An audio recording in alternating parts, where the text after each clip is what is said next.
Bientôt 13 h sur BFM TV. Bienvenue si vous nous rejoignez. On fait le point sur les principales actualités du jour. Et tout d'abord, ces nouvelles mesures sanitaires annoncées hier par Jean Castex pour éviter tout reconfinement. Elles entrent en application dès demain.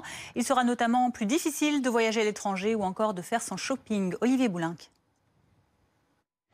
Dernier jour pour aller faire les soldes dans les centres commerciaux. Si ceux-ci font plus de 20 000 mètres carrés, ils devront rester porte close jusqu'à nouvel ordre. Plus de 200 000 salariés sont concernés. Le quoi qu'il en coûte, prêt garanti par l'État, fonds de solidarité, chômage partiel, s'appliquera bien sûr pour tous les salariés et les entreprises concernées. Dans les super et les hypermarchés, de nouvelles jauges seront mises en place. À partir de demain, il sera aussi plus difficile de voyager.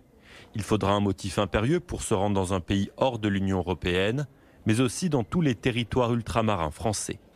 Concernant les déplacements dans l'Union, les tests seront systématiques à l'arrivée en France.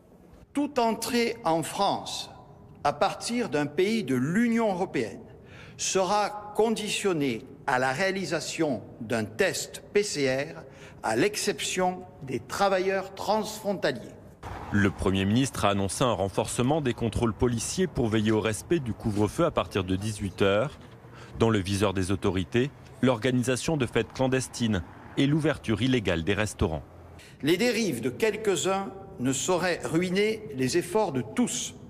Une consigne de particulière fermeté sera donc appliquée pour ceux qui fraudent les règles en vigueur. Jean Castex a de nouveau appelé les entreprises à favoriser le télétravail. Le gouvernement doit définir de nouvelles modalités en ce sens. Une concertation avec les partenaires sociaux aura lieu dès lundi. Également dans l'actualité, ces nouvelles manifestations contre le projet de loi sécurité globale. Une cinquantaine de villes sont concernées aujourd'hui pour dénoncer toujours un abolissement des libertés en France. À Paris, ces images en direct, vous voyez, ce sont déjà plusieurs centaines de personnes qui sont rassemblées place de la Nation au départ de ce cortège qui se dirigera ensuite dans l'après-midi vers la place de la République. Dans l'actualité judiciaire à présent, le suspect du double meurtre d'une DRH en Ardèche puis d'une salariée de Pôle emploi à Valence a été mis en examen pour assassinat. Gabriel Fortin avait été interpellé et placé en garde à vue jeudi après les faits. Une information judiciaire a été ouverte. Une possibilité de lien avec un autre meurtre et une agression dans le Haut-Rhin sont par ailleurs examinées selon le procureur de la République de Valence.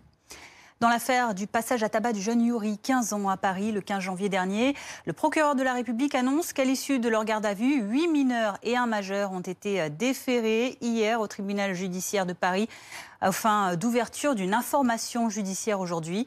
Une enquête du chef de tentative d'homicide volontaire avait été ouverte. Tout de suite, Apolline de Malherbe, l'invitée. Alors que les restaurants restent fermés à cause de l'épidémie de Covid-19, elle reçoit Guy Savoy, chef triplement étoilé. Retour de l'actualité à 14 h sur BFM TV. À tout à l'heure.